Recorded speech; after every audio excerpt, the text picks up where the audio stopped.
Hi friends. ఇవాళ మనం financial management basics just అట్లా తెలుసుకుందాం. ఫస్ట్ ఆఫ్ ఆల్ అసలు ఎఫ్ఎం సబ్జెక్ట్ మనం ఎందుకు చదవాలి, ఎఫ్ఎం సబ్జెక్ట్ చదివితే మనకి ఉపయోగం ఏంటి? FM means financial management subject, ఓకేనా?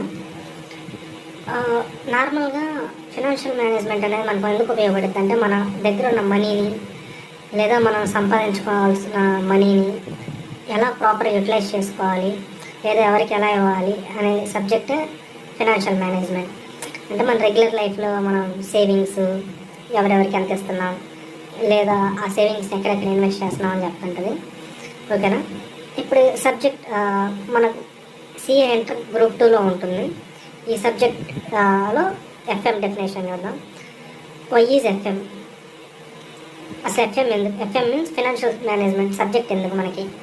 To maximise the wealth of shareholders. Shareholders వెల్త్ని మనం మ్యాక్సిమైజ్ చేసుకోవడానికి, అలా షేర్ హోల్డర్స్ వెల్త్ మ్యాక్సిమం చేసుకోవాలంటే మనకి 3 డెసిషన్స్ ప్రాపర్గా తీసుకోవాలి. అవి ఏంటంటే financial decisions, investment decisions, dividend decisions. అసలు నార్మల్గా అసలు ఈ డెసిషన్స్ ఏంటి, షేర్ హోల్డర్స్ వెల్త్ ఏంటి అని మనకు డౌట్ వస్తే ఒక ఎగ్జాంపుల్ చూద్దాం. ఇప్పుడు ఫర్ ఎగ్జాంపుల్ నేను ఒక కంపెనీ స్టార్ట్ చేద్దాం అనుకుంటున్నాను. నేను ఒక కంపెనీ స్టార్ట్ చేయాలి అంటే నాకు మనీ కావాలి. నాకు మనీ కావాలంటే ఫర్ ఎగ్జాంపుల్ నా దగ్గర సమ్ మనీ ఉంది, ఒక 50,000 ఉన్నాయి. నా కంపెనీకి స్టార్ట్ అవ్వడానికి 1,00,000 కావాలి. నా దగ్గర ఒక 50,000 ఉన్నాయి, రిమైనింగ్ 50,000 కావాలి. ఆ 50,000 కావాలంటే నేను ఏ సోర్స్ నుంచి రైజ్ చేయొచ్చు, లైక్ డిబెంచర్స్ నుండి, లేదా ఈక్విటీ షేర్స్ నుండి, ప్రిఫరెన్స్ షేర్స్ నుండి, అలాగా ఏ సోర్స్ నుంచి రైజ్ చేయొచ్చు అని చెప్పే డెసిషనే ఫినాన్సింగ్ డెసిషన్స్. ఆ రైజ్ చేసిన మనీని ఇప్పుడు మామూలుగా మనం కంపెనీ స్టార్ట్ చేయాలంటే ఇప్పుడు మనీ సెట్ అయిపోయాయి. మనీ సెట్ అయిన తర్వాత ఆ మనీని మనం ఏం చేయాలి? మిషనరీస్ కొనుక్కోవడానికి, లేదా ఏ ఒక అసెట్స్ని కొనుక్కోవడానికి ఉపయోగించుకోవాలి. అది ఇన్వెస్ట్మెంట్ డెసిషన్స్. ఎక్కడెక్కడ ఇన్వెస్ట్ చేయాలి, వేర్ టు ఇన్వెస్ట్. తర్వాత ఇప్పుడు మనం కంపెనీ రన్ చేసేస్తున్నాం, ప్రాఫిట్స్ వస్తున్నాయి.